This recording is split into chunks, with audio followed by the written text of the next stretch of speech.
Amigas, amigos, saludos. Necesitamos productos para no creyentes. Continuamos en el comentario libre a aquella idea genial de Carlos Luna, laico dominico madrileño, experimentado y teórico y profesor y experimentado en mercadotecnia, que lo aplica a lo religioso y ha escrito un primer manual de evangelización y mercadotecnia, una cosa semejante. Entonces, continuamos con el tema y le damos un giro más. Necesitamos productos para no creyentes porque es que cada vez son más los no creyentes, ¿no? Llevamos un tiempo en que las estadísticas están a la baja. Continuamente estamos recibiendo, casi cada semana, cada 2 semanas no falla, a los que estamos preocupados por el tema religioso, que de una parte o de otra nos llega una estadística diciendo pues que en tal país, la iglesia de tal país, en los últimos 20 años ha perdido 20 puntos porcentuales en los matrimonios religiosos. Los matrimonios que se celebran según la Iglesia, y que las primeras comuniones en tal sitio han disminuido mucho y además ahora se hacen de otra manera, más laica, o que, qué sé yo, hasta los funerales se celebran algunos cada vez más en plan laico, que parecía que era lo último, ¿verdad? Un funeral. ¿Qué está pasando? Pues sí, efectivamente, cada vez tenemos continuamente esa bajada. Y hay algunas pues que llaman mucho la atención, como por ejemplo hace 2 meses o 3 meses fue aquella estadística que salió y llamó la atención en Francia porque decía que por primera vez en la historia de Francia los franceses, el 51% de los franceses eran no creyentes. Hay más no creyentes en Francia que creyentes.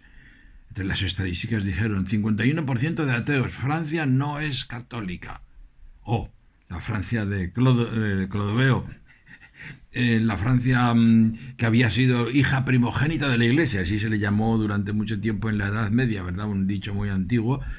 Y llega a estos límites. Bueno, esta barrera psicológica no tiene más importancia el 51 que si fuera el 45 o el 32, es igual, pero tiene esa importancia psicológica. Entonces, ¿qué es lo que está pasando en países y también en los individuos, en la sociedad? Es como esas empresas que hay momentos en que entran en crisis y a partir de ese momento pues todas las variables se contaminan y todas empiezan a ir a la baja hacia el desastre. Pero bien, esto que nos está pasando no es de ahora. Ahora quizá tenemos más facilidad para conocerlo, nos llegan más las noticias y simplemente está llegando a cifras ya más preocupantes que las que tenían hace tiempo, porque esto, digo, es de larga data, hace bastante tiempo que esto ya está ocurriendo. Roger Lenaers, nuestro querido amigo Roger Lenaers, al que tanto debemos muchos de nosotros, decía esto en su último artículo que escribió en la revista Relat, en la revista electrónica latinoamericana de teología que está en los servicios Koinonia. En su último artículo escrito ahí, publicado ahí, decía que cristianismo y ateísmo debían reconciliarse, debían juntarse porque podían apoyarse, porque podían comprenderse y convivir y porque deben juntarse y deben complementarse al servicio de la humanidad. Y entonces dentro de estas ideas hacía una pequeña historia del cumplimiento de las cifras estadísticas religiosas en las iglesias. Dice que hasta 1750 la asistencia dominical, como un símbolo, un índice estadístico fácil, simbólico y fácil de medir, pues la asistencia dominical a los domingos a los servicios de las iglesias, tanto católicas como protestantes, era prácticamente el 100%. Claro, a nosotros nos parece eso casi imposible porque es que ni lo imaginamos, nunca lo hemos visto. Quizá los mayores lo vieron en sus pueblos, pero ya nosotros no somos casi capaces de imaginarnos, pero es cierto.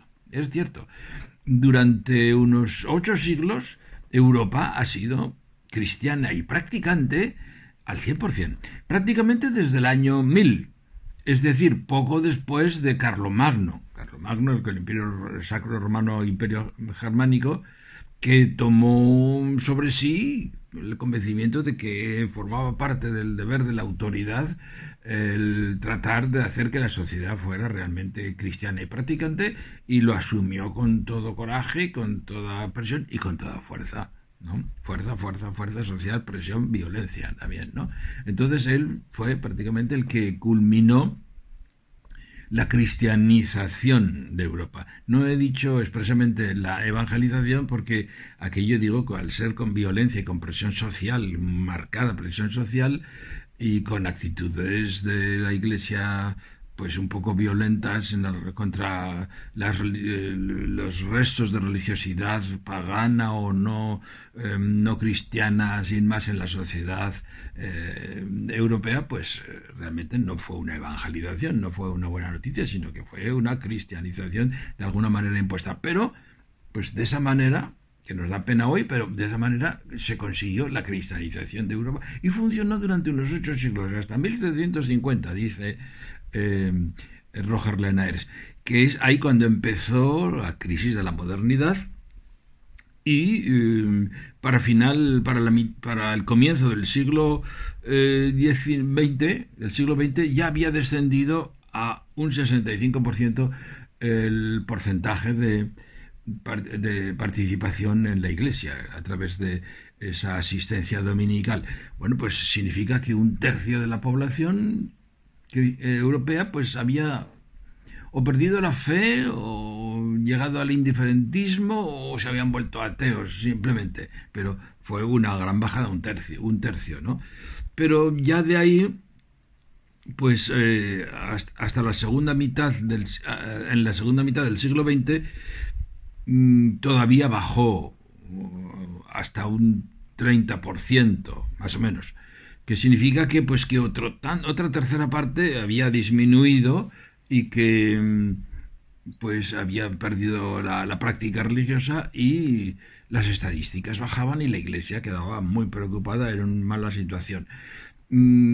Claro, hasta entonces pues diríamos que la Iglesia se había defendido frente a la sociedad moderna, laica y laicizante, se había defendido aislando a los fieles, creando esferas de influencia a sus fieles y de aislamiento respecto a la nueva visión moderna. Pero claro, o sea, haciendo sus partidos políticos religiosos, cristianos, quiero decir, medios de comunicación cristianos, haciendo actividades y ejercicios y cosas en la sociedad para que sus fieles pudieran vivir en un mundo, en una asociación cristiana, y así poder dejar de contaminarse del mundo.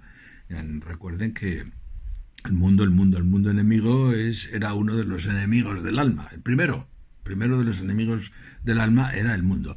Pero ese aislamiento que la Iglesia procuró para mantener y conservar a sus fieles en sus propias filas, pues acabó por ser superado, porque los medios de comunicación, con el boom de los medios de comunicación social, pues eso ya no era posible, y las ideas fueron por todas partes y llegaron permearon toda la sociedad, y entonces no dejó de influir en la sociedad católica y en la sociedad protestante, y fueron bajando también las estadísticas en ese punto. Y es cuando ya en la segunda mitad del siglo XX pues hemos visto que, aun a pesar del gran esfuerzo y del gran ejemplo que las iglesias dieron en el esfuerzo por comprometerse con los pobres, en lo que y sigue siendo la espiritualidad y la teología de la liberación, a pesar de todo, con la página tan gloriosa de los mártires latinoamericanos, ¿no?, que dieron la vida por la fe y por la caridad, por la justicia, pues a pesar de todo las cosas han seguido bajando. ¿Qué es lo que pasa? Y hemos visto pues cosas, y estamos viendo cosas muy llamativas, ¿no? Pues los cierres de templos. ¿Pero cómo? ¿Qué es esto? Pues sí, pues que Y que hay que cerrar un templo, pues porque ya no se usa, porque no va la gente. Y entonces se juntan las parroquias, hacen las demarcaciones más grandes, el mismo cura o menos sacerdotes tienen que atender a más gente. Total, pues peor atención y peor...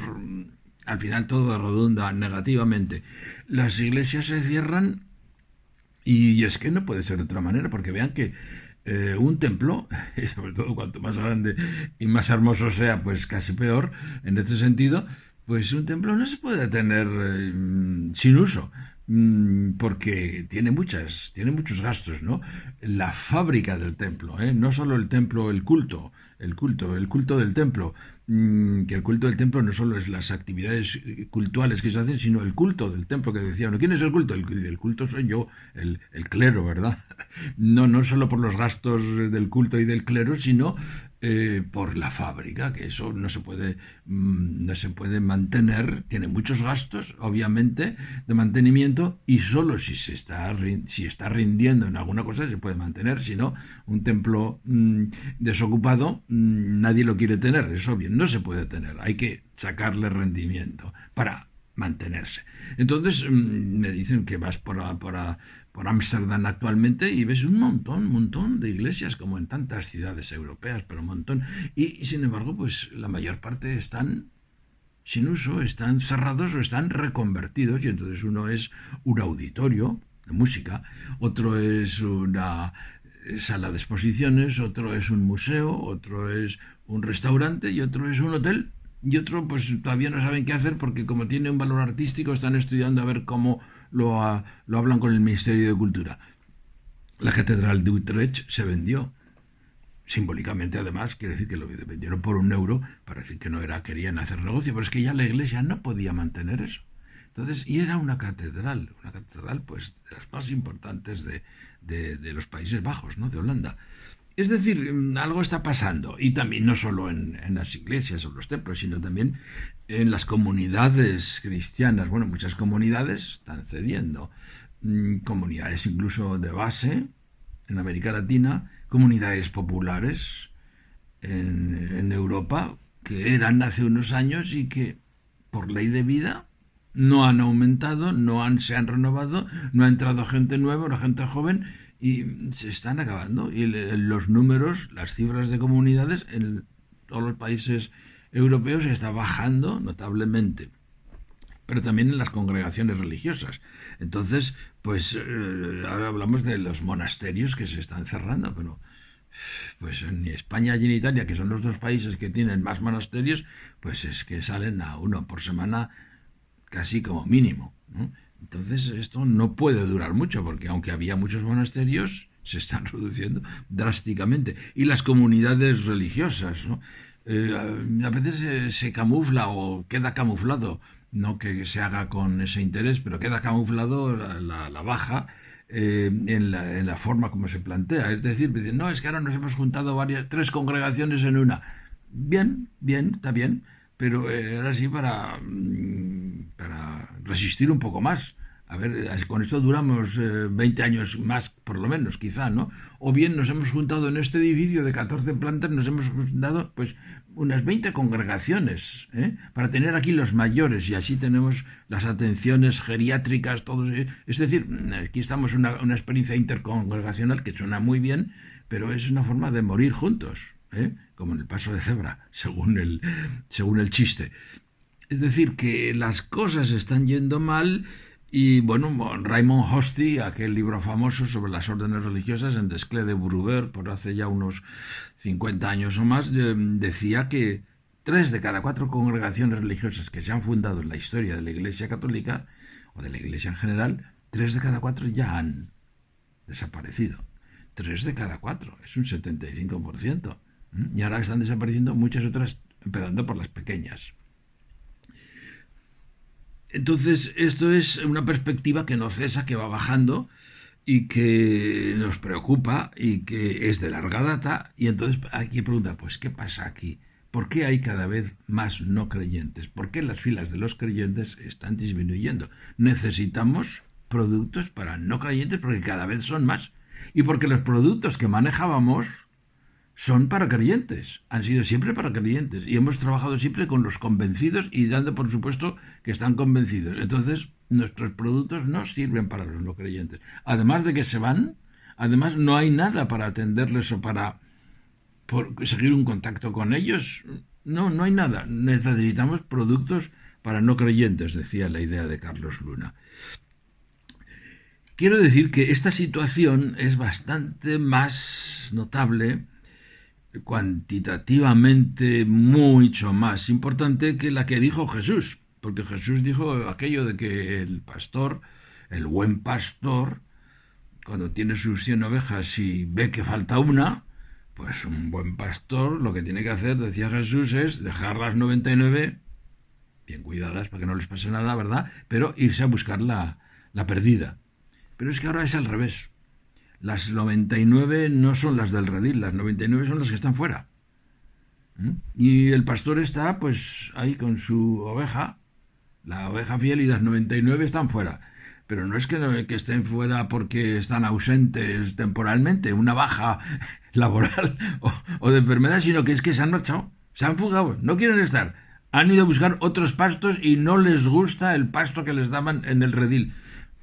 Entonces, mucho más que lo que dijo Jesús. Tenemos lo que él dijo Jesús, hoy hay que multiplicarlo por 99, ¿no? Porque son 99, no una, las que están perdidas.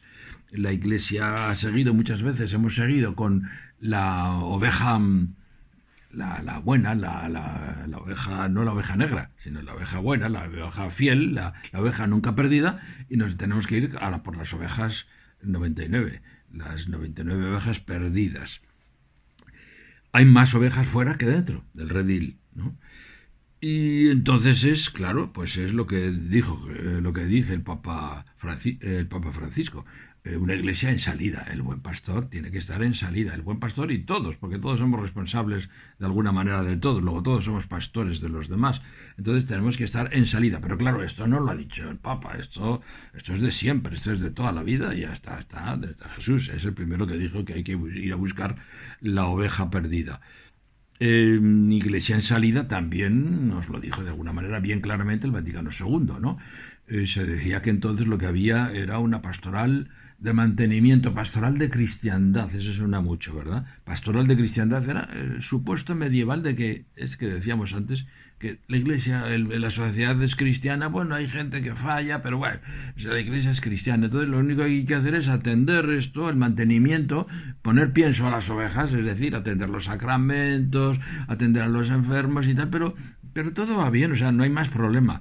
Sí, hay deficiencias y ahí baja el tono, pero bueno, pues lo que hay que hacer es animar porque no hay problemas, porque la cosa marcha, no hay ninguna situación que haga saltar las alarmas y decir, oiga, que estamos fuera de juego, que esto se cae, que esto es una empresa en declive, lo que estábamos diciendo, todas las variables están bajando. Oiga, pues entonces, en una empresa que pasa eso, lo que hace la empresa es ir al departamento de I+D+I y decir, ¿por qué pasa esto?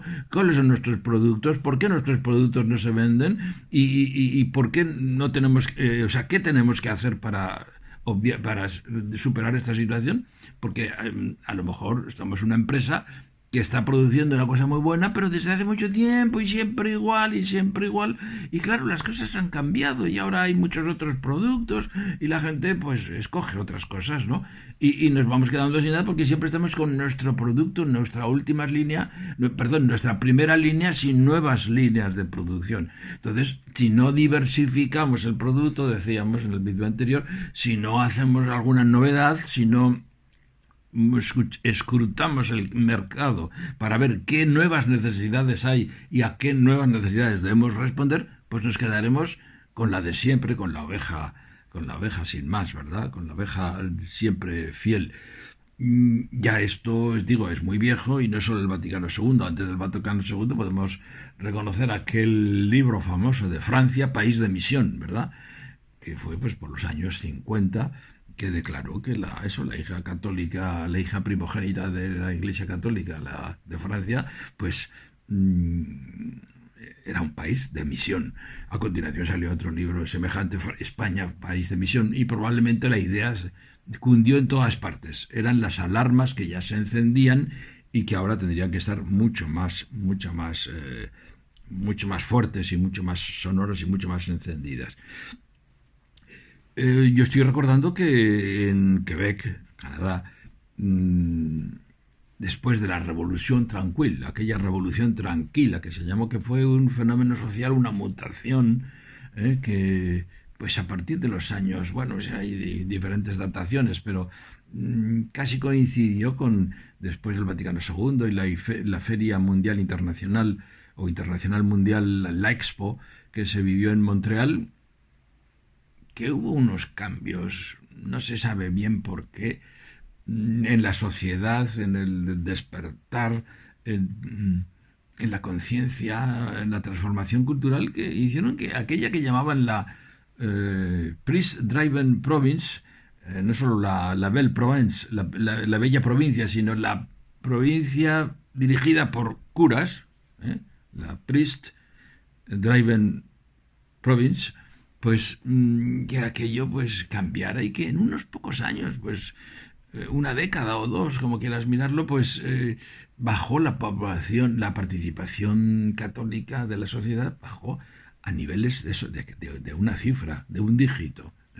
¿Qué pasó? Pues un cambio cultural, una sociedad que despierta y una sociedad que se revela de haber tenido toda la enseñanza en manos de los religiosos y toda la sanidad en manos de las religiosas y toda la condición política siempre con concordatos y con leyes y con unas grandes manifestaciones sociales de la sociedad que no es laica, no es autónoma, que piensa dirigida por una religión que se está quedando retrógrada y que no acepta nada de lo nuevo que está viniendo en la sociedad y en la cultura actual. Entonces, pues esa situación me exigió darse cuenta de que pues estábamos sentados sobre algo que se cayó por sí solo y que todavía no se ha recuperado externamente mirado. Luego diremos algo de eso. Entonces, algún obispo nos decía, esto pues sí, es una desgracia terrible, pero bueno, no se preocupen ustedes, Dios proveerá porque la verdad volverá a resurgir en nosotros, estamos fieles en la verdad y somos fieles a la doctrina y mantenemos la fidelidad a la doctrina de siempre, ¿no? Y entonces, ¿qué pasará con esta gente, monseñor? Pues no, ya volverán, están equivocados, ya volverán.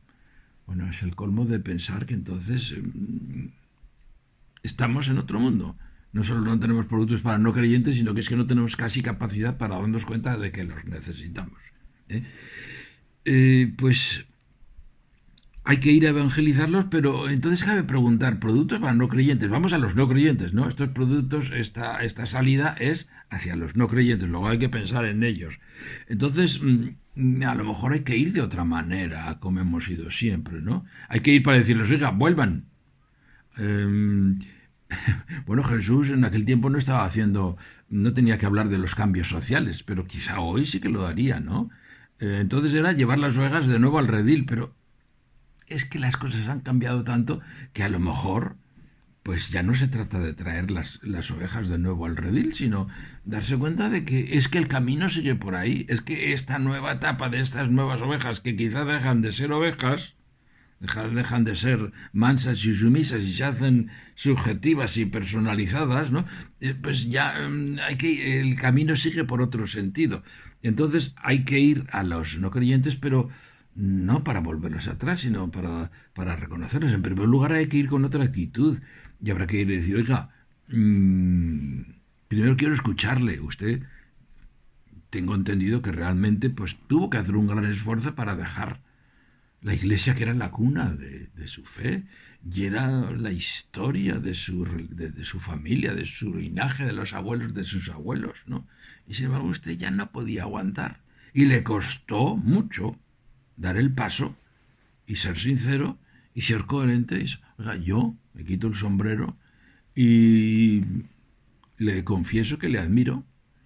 Y yo pues sí, bueno, yo no estaba allí, yo no tuve la culpa, pero asumo mi responsabilidad como miembro de esta iglesia, de esta institución que no hizo caso, que se echó a dormir, que abandonó a la gente, que no escuchó sus reivindicaciones, que no vio las transformaciones sociales, que insistió en mantener el poder social y les dejó a ustedes en una situación que realmente pues fue bien difícil y les costó todo eso. Yo pido perdón por ese atraso, por esa incomprensión y, y sí, le agradezco el testimonio que nos ha dado y le animo.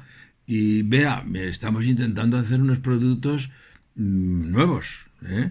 Pero que no queremos que sean simplemente con el envase distinto, sino que aquellos productos ya, pues sí, aquellos ya no sirven, ya está comprobado, eso tuvieron que marchar, luego aquello no sirve, ¿eh? No se trata de ampliar el mercado, sino ampliarlo con productos acomodados a la nueva situación, a los nuevos clientes. Vamos a ampliar y llegar a los que no llegábamos. Entonces, le queremos ofrecer un nuevo producto, pero es para no creyentes, tenga en cuenta usted. Hay que plantearse qué tiene que tener ese producto. No es el de siempre, no es el de antes, que no estaba dirigido a no creyentes. No es el mismo con un nuevo envase, sino que tiene que estar configurado por dentro de alguna otra manera. Tiene que estar hecho para no creyentes. Antes no se hacían así. Luego ahora hay que cambiar la fórmula, hay que cambiar el contenido. ¿Y qué pretenderíamos ahora? ¿Y qué contenidos debería tener? Bien, eso es lo que creo que merece la pena que lo reflexionemos aparte. Piénsenlo ustedes por su parte. Gracias, saludos, chao.